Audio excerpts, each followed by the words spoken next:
Jesús y el Padre son uno, ¿no? Y eso tiene un doble significado.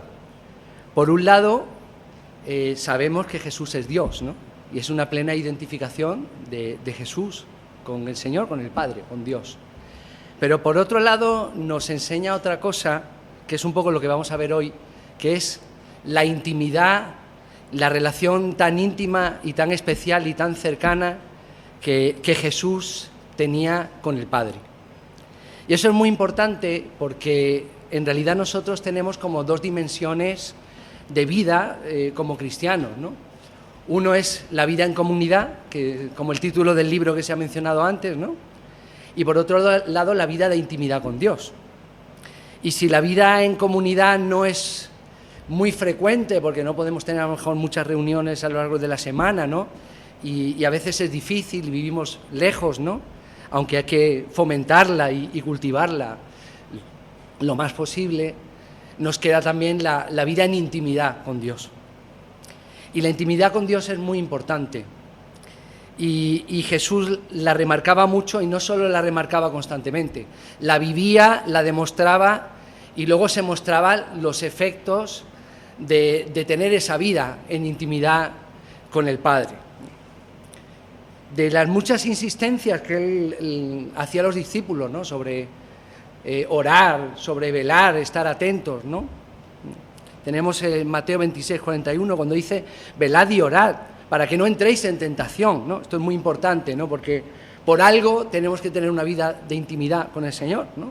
Para prevenir ciertas cosas y para tener una vida plena, ¿no? Dice, el espíritu a la verdad está dispuesto, pero la carne es débil, ¿no?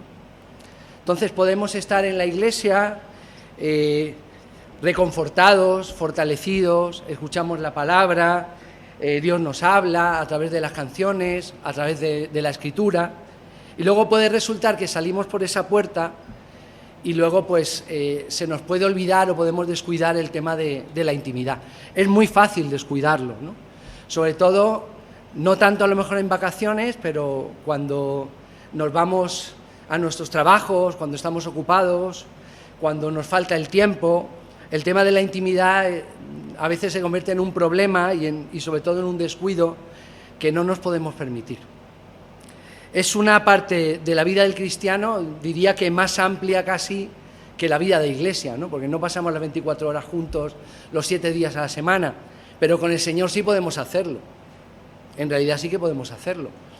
Incluso casi durmiendo y soñando, al despertarnos, al presentar ante Dios, ¿no? Nuestros planes de las cosas que vamos a hacer, queremos que algo nos salga bien, queremos ser excelentes en nuestro trabajo, queremos bendecir a gente a nuestro alrededor. Tenemos que tener una vida de intimidad. Si no la tenemos, pues empiezan a verse los efectos en nuestra vida. Y empezamos a ver cómo flaqueamos, cómo podemos tropezar y caer en cosas que quizá habría sido fácil evitar. Y por algo el Señor insistía tanto en esto con los discípulos. Una y otra vez se lo recordaba. Y además se enfadaba también cuando veía ese descuido. Por algo sería que se enfadaba, ¿no? Le importaba mucho, ¿no? Luego, es un tema importante, ¿no? Cuando el Señor nos enseñó a orar, destacaba mucho la parte íntima, la parte de en secreto, la parte del recogimiento, ¿no? Y lo destacaba o lo comparaba con cómo lo hacían los fariseos, ¿no? Es una vida de intimidad que los fariseos estuvieran ahí en las puertas de los templos o a la vista de la gente para que vieran cómo oraban, ¿no? ¿Realmente estaban teniendo una vida de intimidad? No, ¿no? Estaban haciendo postureo, como diríamos hoy día, ¿no? Que vean lo bueno, lo santo y lo maravilloso que soy, ¿no? Eso, cuando Jesús de hecho habla de esto, ¿no? En Mateo, ¿no? Y dice, y cuando ores no seas como los hipócritas, ¿no? Porque ellos aman orar en pie en las sinagogas y en las esquinas de las calles, ¿no? Mas tú entra en tu aposento, cerrada la puerta, ora al Padre que está en secreto, y tu Padre que lo ve en secreto te recompensará en público, ¿no? Esa es una parte importante de nuestra intimidad, ¿no? no hagáis semejantes a ellos, ¿no? Dice, porque vuestro Padre sabe qué cosas tenéis necesidad antes que vosotros lo pidáis, ¿no? Y cuando Jesús nos enseña a orar, que conocemos esa famosa oración del Padre Nuestro, a veces quizá porque no la sabemos tan de memoria, bueno, y la Iglesia Católica quizá todavía peor, ¿no? Pues no prestamos atención a algunas cosas que dice que son importantísimas, ¿no? Y cosas que dijo Jesús, ¿no? Primero, que el Señor sabe qué es nuestra necesidad antes de que se lo pidamos, Él lo sabe, ¿no? Además, oramos conforme a su voluntad. O sea, nosotros no pedimos egoístamente para nosotros y cosas que realmente son para nuestro beneficio, para nuestro provecho, ¿no? Sino queremos lo mejor para otros, queremos lo mejor para nuestra familia. Dios sabe lo que es mejor para nosotros, mejor que nosotros mismos, y a veces pedimos equivocadamente cosas. Entonces, al final, Jesús nos enseña y nos dice pues que se haga tu voluntad, ¿no? Dice la oración, ¿no? Como también tiene su parte de adoración, como hemos adorado ahora, ¿no? Cuando dice santificado sea tu nombre, el deseo de que el reino del Señor venga pronto, de que el Señor venga pronto, también está en la oración. Y una cosa súper importante que dice, y que yo creo que es una máxima de esta intimidad que buscamos y que necesitamos, y que Jesús estaba tan preocupado por ello, pues es: no nos metas en tentación, mas líbranos del mal.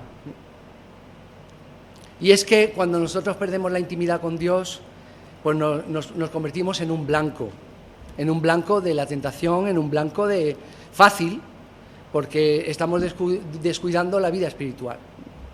Y a Jesús le importaba mucho. También no solo hablaba de la oración, sino también hablaba del ayuno, ¿no? Son cosas que son beneficiosas y lo mismo, que muchos, pues, como dice Jesús en Mateo, ¿no? Que algunos hasta se ponían el rostro casi de manera que se notara el ayuno que estaban haciendo, ¿no? Qué vergonzoso, ¿no? Para que pudiesen hacer ese postureo, ese intentar brillar, intentar ser el mejor, el más santo, ¿no? Pero no solo el Señor nos enseñó cómo orar, sino que también nos enseñó cómo no hay que orar. Eso también. Cuando Jesús nos cuenta cómo oraban el fariseo y el publicano, pues ya también nos hacemos una idea de cómo no hay que hacerlo, ¿no? Señor, qué santo soy, qué maravilloso soy, qué bien lo hago todo. Y mira, ese otro, que es todo lo contrario, ¿no? Con señalamientos, ¿no? Tiene que ser muy triste una oración que existirán, ¿no? De señalamientos, ¿no? O sea, ¿de qué manera hay que orar? Orando por el hermano o por la persona que quizá está haciendo algo mal, que incluso algo realmente malo, perverso. ¿Vas a señalarlo o vas a orar con él para que cambie de actitud, para que cambie su camino, ¿no? Porque vivimos en unos tiempos que a la gente le gusta mucho señalar y mostrarse como ejemplo de virtud. Y ojo, no hablo del catolicismo, lo vemos mucho en política. Yo soy la virtud, represento la virtud, defiendo los valores de la virtud, da igual el signo político del que estemos hablando, y los demás que son, ¿no? Son los que van contra la virtud, contra el bien, y si puedo, pues voy a disfrutar señalándolos, ¿no? Poniéndolos en evidencia, ¿no? Al final es la misma actitud, ¿no? Y viene de qué, de una vida espiritual y de una vida anterior, o sea, de una vida interior que no es pues exactamente la mejor, ¿no? Bueno, pues el Señor, en su vida íntima y en sus momentos más íntimos, pues hay ejemplo en la Escritura muy bueno de esto. Alguno ya me ha chivado algún versículo que iba a leer, o sea, porque siempre hay spoiler en algún culto y a diferencia de en otros contextos, aquí los spoilers son buenos, vamos por el buen camino, recalcamos las ideas, insistimos en cosas que son importantes, ¿no? Y se nos quedan mejor en la memoria, ¿no? Bueno, pues el Señor pasó por dos grandes momentos donde se puso a prueba esa relación íntima y esa batalla que se lleva en la intimidad para resistir la tentación y para estar fuerte, ¿no? Para tener fortaleza, para tener seguridad, incluso autoridad, ¿no? Pues hay dos momentos, ¿no? Se podría decir que hay más, pero bueno, para mí me parece que estos dos momentos son muy punto de inflexión en la vida de Jesús. Y además me atrevo a decir incluso que probablemente a medida que se acercaba el momento de llegar a la cruz, Jesús cada vez reforzaba más ese tiempo de intimidad. Cada vez más, con más frecuencia, más tiempo, en una auténtica lucha por llegar hasta la cruz, que no era cosa fácil, ¿no? El primero de esos momentos pues lo tenemos es cuando Jesús, como dice en Mateo 4, del 1 al 11, dice que Jesús fue llevado por el Espíritu al desierto. ¿Y de qué manera le llevó al desierto? Pues en esa misma relación de intimidad, ¿no?, con Dios, con el Padre, pues fue llevado hasta allí. El Espíritu le llevó hasta allí. Y dice la palabra, dice, y después de haber ayunado 40 días y 40 noches, pues tuvo hambre, ¿no? Leído así parece como trivial, pero estamos hablando de 40 días y 40 noches, ¿no? Que hay mucha discusión sobre esto, sobre si un hombre podría aguantar ese tiempo sin comer y sin beber, ¿no? Que a veces lo leemos muy deprisa, pero es casi milagroso, ¿no? El caso es que, independientemente de cómo lograra sobrevivir Jesús, ese tuvo hambre, entendemos en qué sentido de la palabra eso es así, ¿no? Del hambre que realmente, de cómo debía sentirse, en una debilidad extrema, ¿no? O sea, por un lado, él se fue solo al desierto a buscar esa intimidad y esa comunión con el Padre y a prepararse para la lucha que venía, que ya estamos viendo o estamos acercándonos a qué lucha era, y él estaba preparando esa intimidad y esa comunicación constante con el Padre, ¿no?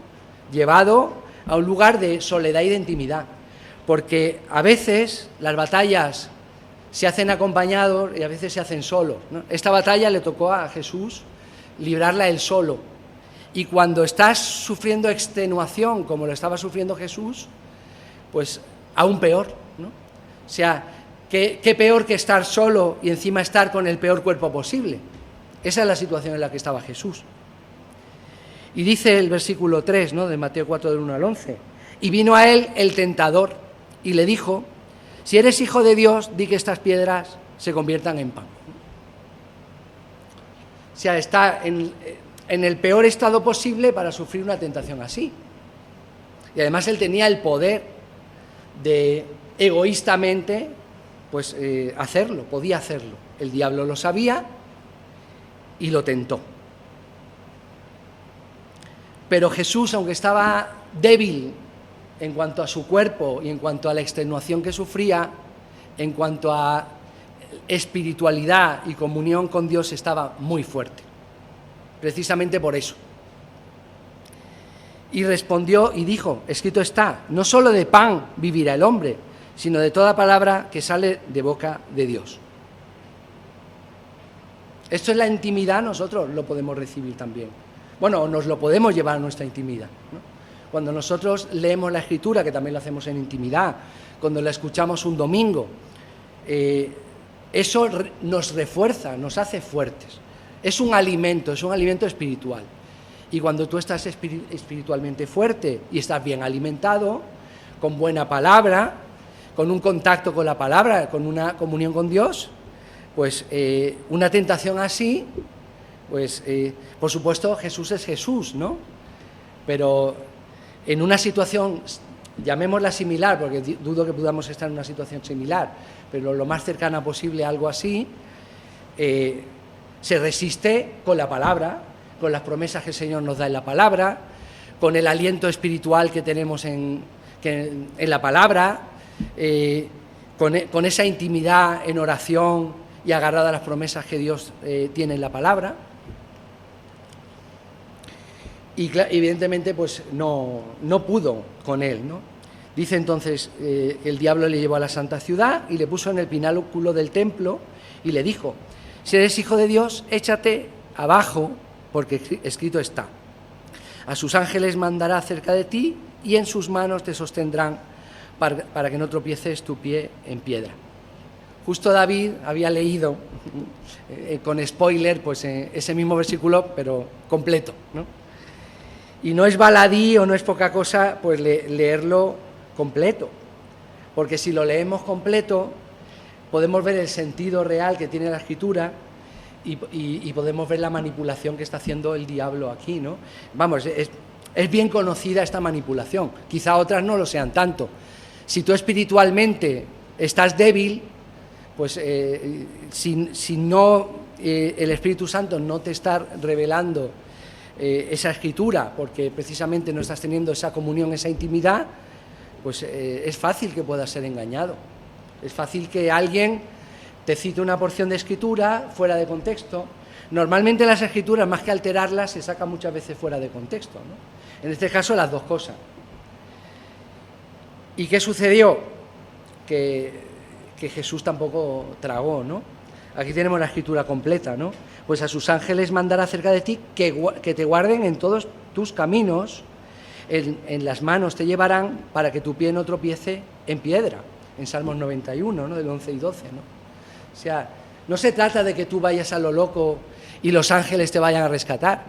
Estamos hablando de que en tu caminar, en tu vida, en momentos en que necesites que el Señor te guarde, el Señor lo va a hacer. No porque seas irresponsable, sino porque hay tantos peligros o tantas cosas que acechan en el camino y el Señor está ahí para guardar tus caminos. Entonces, el hecho de que tú no tropieces y no caigas no tiene que ver con que tú pongas a prueba al Señor. Tiene que ver con que el Señor está haciendo guardia por ti, está cuidándote. Y Jesús pues le respondió: muy bien, escrito también está, ¿no? Pero esta vez Escritura no fuera de contexto: no tentarás al Señor tu Dios. Y ya por último, pues el diablo pues le llevó a un monte muy alto, le mostró todos los reinos del mundo y la gloria de ellos, ¿no? Claro, cuando hablamos del príncipe de este mundo, del Señor de este mundo, pues es un título que al diablo le va a durar poco tiempo, pero que aún pues presume o mantiene. Y aquí yo creo que estaba tocando la fibra más sensible aún todavía. Porque claro, al Señor no le gusta que el mundo sea esclavo del pecado, del dolor. Y en realidad casi lo que le estaba ofreciendo es: mira, los voy a soltar, los voy a dejar. Si me adoras, ya se acabó el dolor para este mundo, voy a dejar de apretarles. Pero el Señor ya estaba en camino de hacer eso. Y esta era como la vía fácil, ¿no? En realidad el diablo le estaba ofreciendo la vía de escape fácil, la que no suponía dolor, no suponía cruz. Y le dice bien claro también: pues al Señor tu Dios adorarás y a Él solo servirás. Escrito también está. Y dice Mateo que entonces el diablo le dejó. Ya se cansó de tentarle, era inútil. Aquí se podría hacer incluso pues un pequeño apunte que a lo mejor no se piensa detenidamente, y es que ¿para qué el diablo iba a tentar a alguien que nunca iba a sucumbir? ¿Por qué lo haría? ¿Qué tiene sentido hacer un esfuerzo inútil de este tipo? Aun cuando te parezca que el Señor, por estar extenuando físicamente, estuviese débil o parecía débil. Pues porque aunque el diablo pueda ser muy listo y muy poderoso, tiene su mente entenebrecida precisamente por haber caído. Y casi que se olvida o no piensa o no puede llegar a pensarlo o no puede dejar de hacer lo que hace. A pesar de que racionalmente un ser humano, no ya él, un ser humano puede pensar fácilmente que a Dios no se le puede tentar y Dios nunca puede caer, incluso en su forma humana. dice después que cuando que el diablo le dejó, pues vinieron los ángeles y le servían. Ahora justo es donde los ángeles sí aparecen, no cuando te tiras del pináculo del templo, sino cuando ya Jesús había vencido al diablo, además con las armas de la intimidad con Dios y de la fortaleza espiritual y la autoridad que tenía precisamente por estar en esa situación de comunión y de total fortaleza y autoridad. Si él hubiera aceptado acabar con su extenuación física, eso no habría sucedido.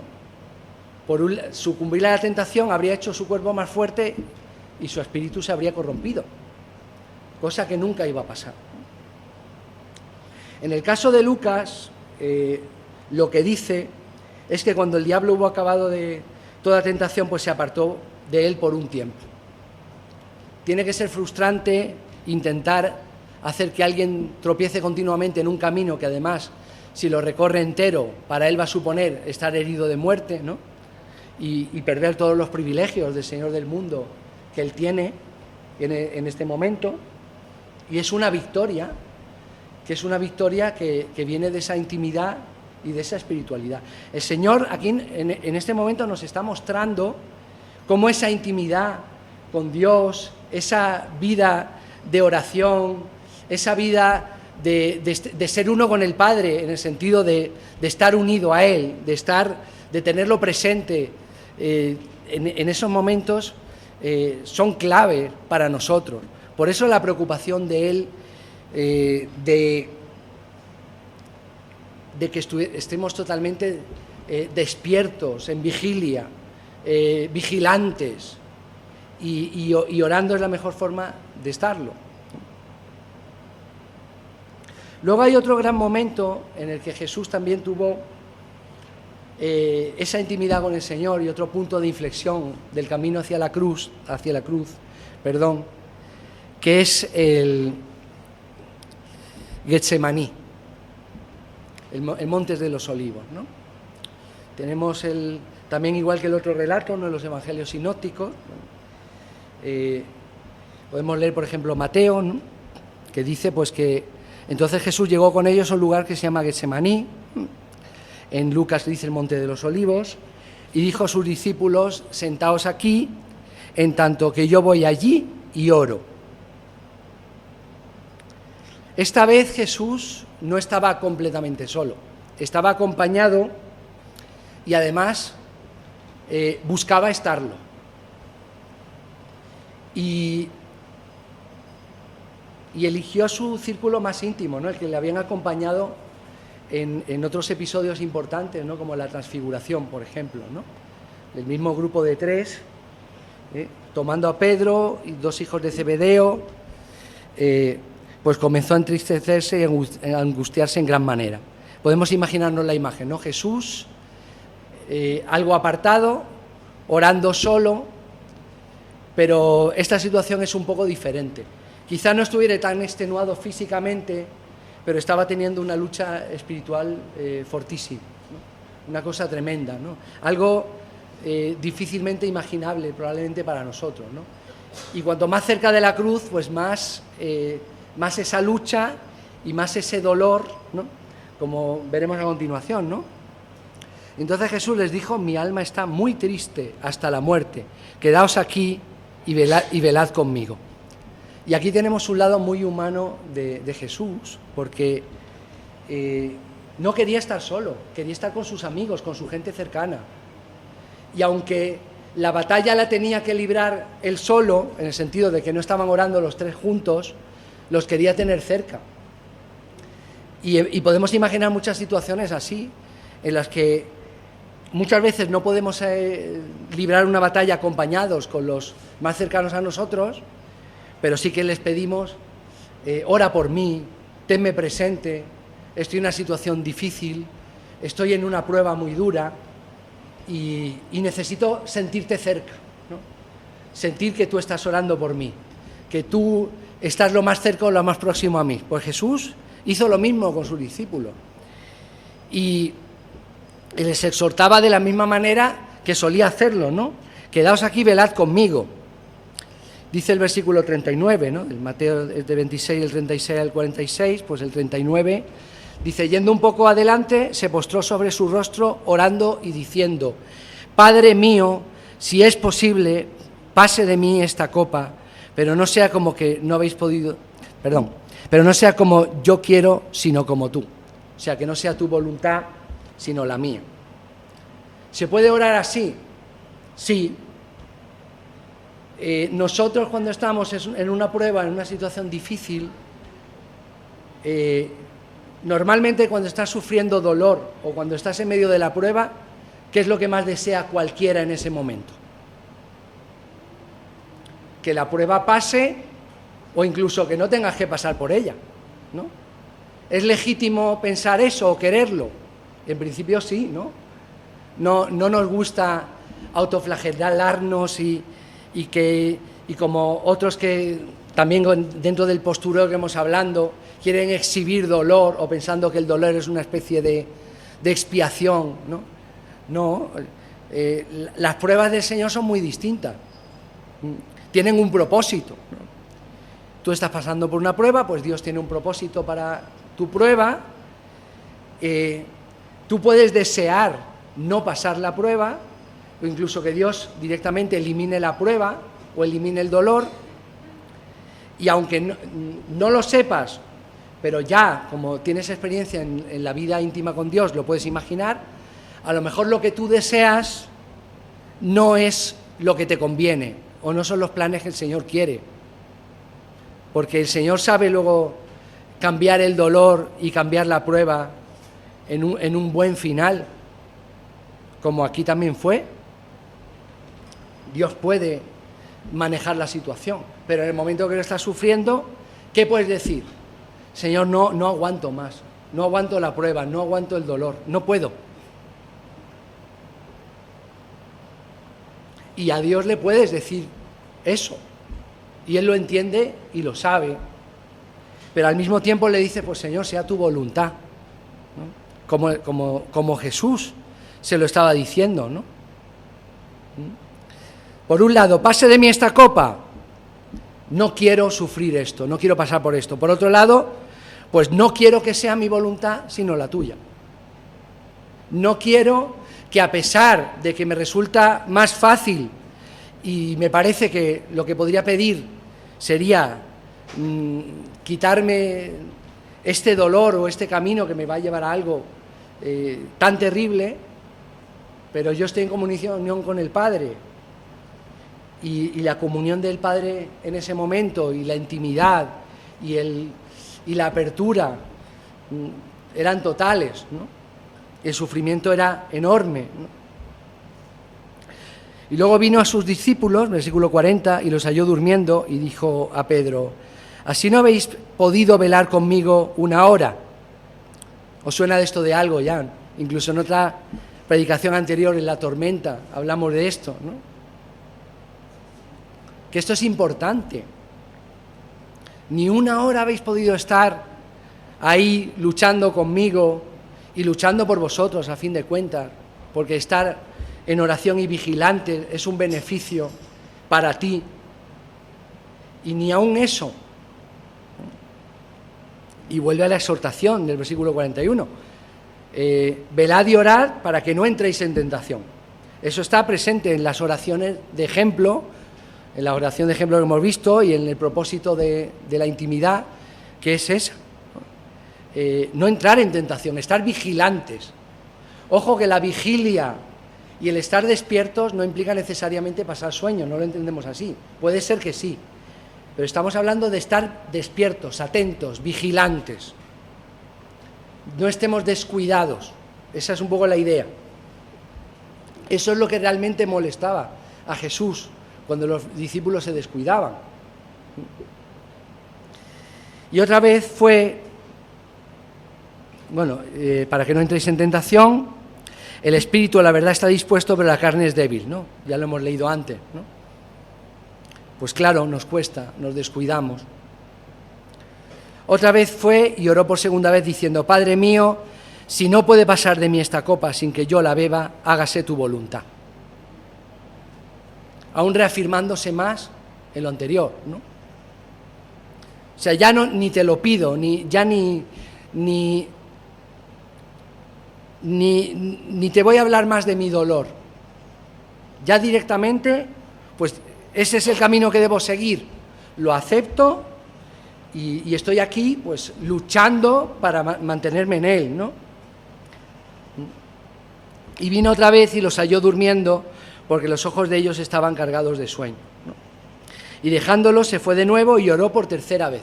¡Qué lucha, eh!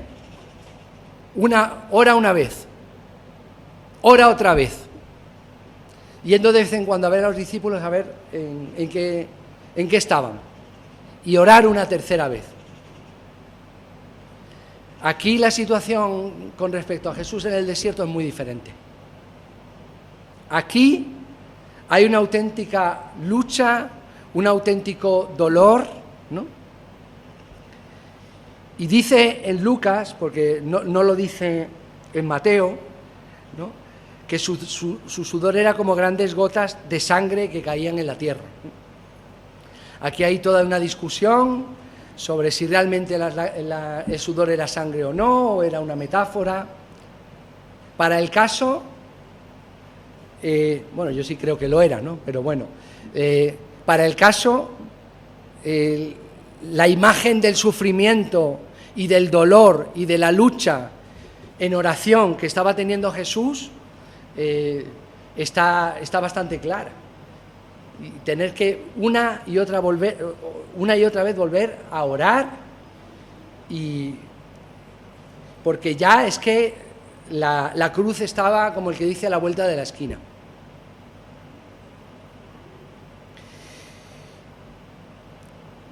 Y dice que oró por tercera vez diciendo las mismas palabras, ¿no? Que no sería ni fácil pronunciarlas, decirlas y asumirlas, ¿no? Entonces vino a sus discípulos y les dijo: dormid ya y descansad, ¿no? Como el que lo da un poco ya por perdido, ¿no? He aquí ha llegado la hora y el Hijo del Hombre es entregado en manos de pecadores. Levantaos, vamos, ved, se acerca el que me entrega. Y ya sabemos que justo después de ese momento es cuando vienen a prenderle, ¿no? O sea que la cruz estaba realmente a la vuelta de la esquina, estaba ya muy cerca. Claro, cuando ya se veía el momento muy cerca, pues era más esa lucha, esa intimidad, esa oración. Esto nos vale a nosotros para cualquiera de las pruebas y situaciones que estamos pasando. O sea, y si tienes que orar una o dos o tres, y a la puerta, yo a veces lo hago a la puerta de clase, ¿no? Pues tengo un grupo difícil, pues lo hago en la puerta de clase mismo, con los ojos despiertos se puede orar, puedes estar en comunión con Dios caminando por la calle, en el metro, en tu coche, no es tan difícil, ¿no? Y además reconforta, porque además los beneficios de llevar una vida así son inmediatos. O sea, estar desconectados es justo todo lo contrario. Es dejar que el dolor te invada sin que no le veas ningún sentido y ningún propósito. Es dejar invadirte por él y desde luego sucumbir a tentaciones que te van a llegar. En cuanto estés débil y seas una carne de cañón, ya sabes lo que va a pasar después, ¿no? Estaba pensando incluso también, que esto se ha comentado muchas veces, que no debe ser fácil que te entregue a la muerte alguien que comía contigo y dormía contigo y que era prácticamente tu amigo, ¿no? Eso también debía ser duro, ¿no? Bueno, pues además a Jesús buscar estos momentos no le resultaba nada fácil. Yo recuerdo cuando hablamos aquí de la gran tempestad, si recordáis, que en ese y en otros momentos, pero en ese en concreto, por ejemplo, las multitudes le perseguían tanto por todas partes y era asediado por todos para que les hablara, para que hiciera milagros, en fin, que no tenía un momento casi para estar solo, le costaba mucho. Y concretamente acabó en la barca ahí en el mar de Galilea, porque como ya no podía liberarse de la multitud, se subió a la barca y se alejó de la orilla para que la gente ya no es que a Jesús le disgustara las multitudes, él amaba a la gente y él estaba con ellos, pero necesitaba sus momentos de intimidad y de descanso, claro. Y le era muy difícil, ¿no? Entonces encontrar estos momentos no sería fácil, seguro para él, ¿no? Que le dejaran tranquilo.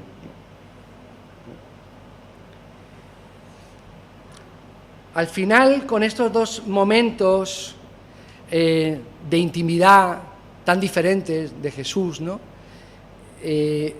Pues ¿qué enseñanza podemos sacar? Pues vamos a resumirla un poquito, ¿no? Pues lo primero, pues la búsqueda, bueno, sobra decirlo, pero bueno, lo voy a decir. Jesús vivió y somos testigos de su vida a lo largo de la Escritura.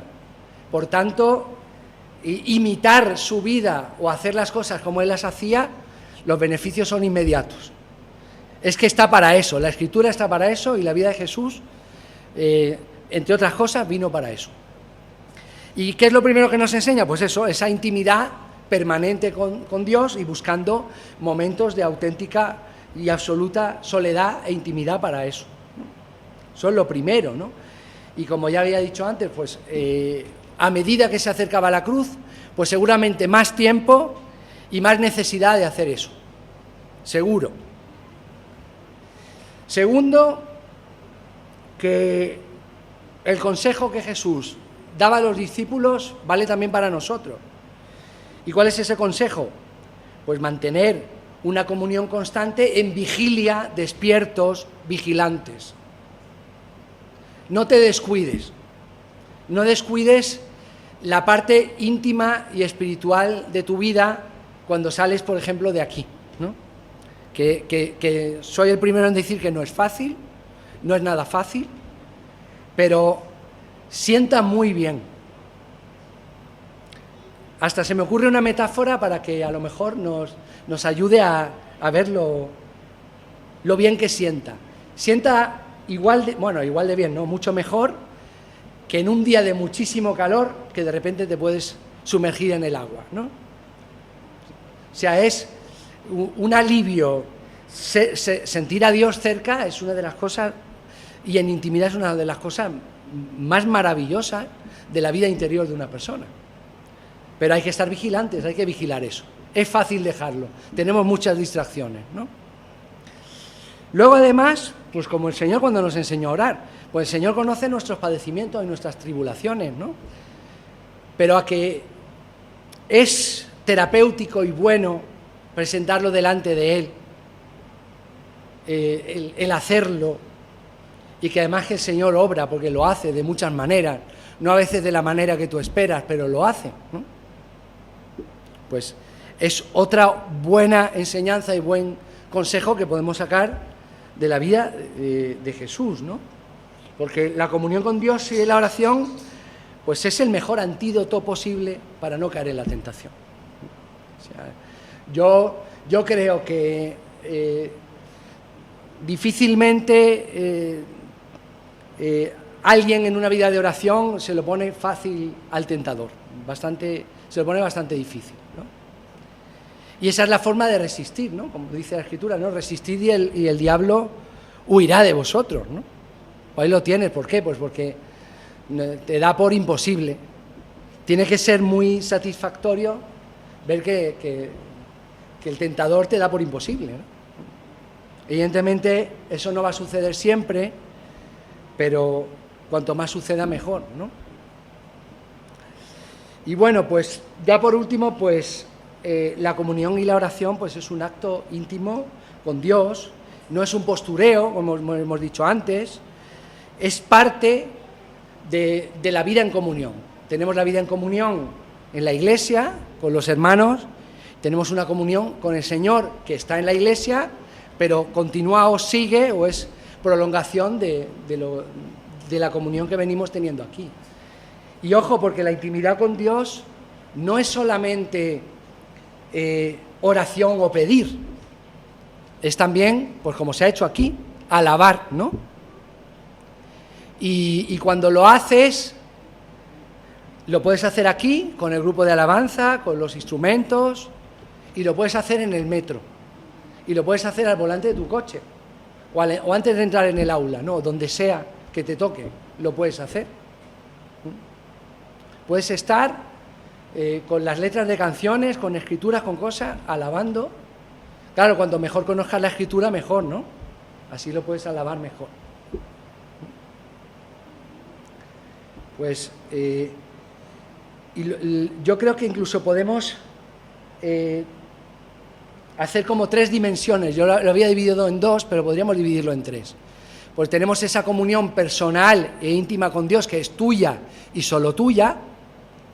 Y ojo, y la de Él contigo, no solo de tú con Él. Ese es el privilegio. Eso es lo maravilloso de esto, ¿no? O sea, tienes la comunión tuya con Él y la de Él, la relación de Él contigo, que sabe que le amas y que le buscas. Pues la dimensión que quizá no había dejado, aparte de la íntima y la comunitaria, ¿cuál es? Pues la familiar, ¿no? O sea, a veces cuesta, pero pues igual que se tiene pues un momento íntimo y un momento en comunidad, pues un momento familiar también, claro, ¿sí? Y ahí todo es una prolongación de la misma relación en distintos ámbitos en los que estás, ¿no? Jesús estuvo solo, estuvo en el desierto, se podría decir que muy, muy, muy solo, o lo más solo que pueda estar alguien. Luego en Getsemaní, en una lucha mayor, estaba solo, pero algo acompañado, buscó la compañía de sus discípulos más cercanos, ¿no? Y nosotros en realidad pues no estamos solos, porque incluso en la comunión íntima, pues ¿qué nos dejó el Señor cuando Él se fue, ¿no? Después de resucitar? ¿Qué nos dejó? Espíritu Santo, el Consolador, el que te va a acompañar, el que va a crear esa relación íntima, el que va a mantener esa relación íntima que estamos buscando, ¿no? Y el Señor hará, ¿no? Voy a mencionar pues un versículo, ya que está mi hermano aquí, que a él le gusta mucho, del profeta Zacarías, ¿no? Cuando le habla el ángel a Zorobabel, ¿no? Cuando dice que no es fuerza ni por poder, sino por mi espíritu, ¿no? ¿No? Mi hermano tiene toda una teología desarrollada sobre esto, que yo no domino, y el que quiera le puede preguntar. Pero la cuestión es esa, es el espíritu. O sea, tenemos a alguien que no es simplemente poderoso, que no necesita la fuerza de un ejército para imponer su voluntad, aunque pueda aprovecharla de alguno, sino que es Él mismo, que es Dios, que es espíritu, y por lo que Él es y lo que Él representa y su propia naturaleza, pues puede cumplir su propósito en cada uno de nosotros y desde luego cuida de nuestros caminos, algo que al tentador se le olvidó mencionar, y que es cuida de nuestros tropiezos, no de que busquemos tropezar a propósito, ¿no? Bueno, pues dediquemos un poco la semana a pensar en estas cosas y a buscar esa intimidad, bueno, a ponerlo en práctica directamente, ¿no? Nada, que el Señor os bendiga.